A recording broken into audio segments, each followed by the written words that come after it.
You may have noticed that your car doesn't have a spare tire. Instead, it comes with a kit that lets you reinflate and seal a punctured tread. Let me tell you about it. You'll find the kit in either the rear cargo area in a foam holder or in a pouch under the front passenger seat held down by straps. It's easiest to access it from the second row.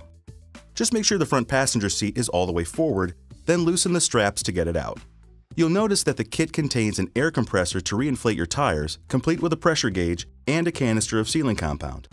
Still with me? Great. Now let's talk about how to use the kit.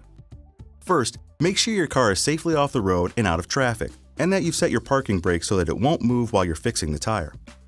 You'll also want to leave your engine running outdoors or in a well-ventilated area when you're using the compressor so that it doesn't drain your battery. If your tire has a nail or screw in the tread, you'll have to seal and reinflate the tire in 2 stages.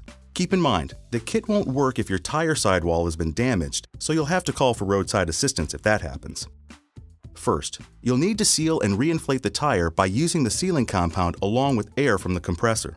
Make sure not to remove any foreign object that has pierced the tire.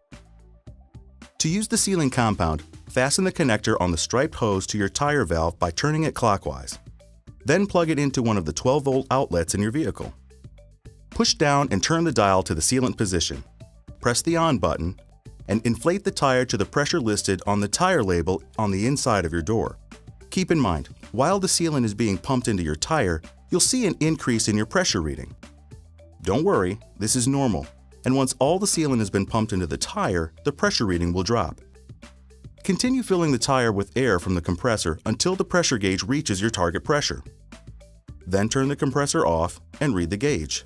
If you haven't reached the correct pressure within 15 minutes, call for roadside assistance. If you find that you need more air, turn it back on for a few moments. When you're at the right level, disconnect the compressor and store it properly in your car again. You should immediately drive your car 4 miles to make sure the sealant is distributed evenly throughout the tire.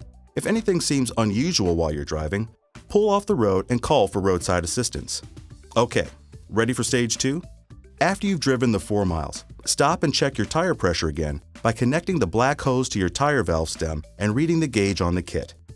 If you need to add more air, set the dial to inflate, turn it on, and fill it to the right level. Once you've done that, you should be able to drive on your tire for up to 120 miles to get to a tire repair place.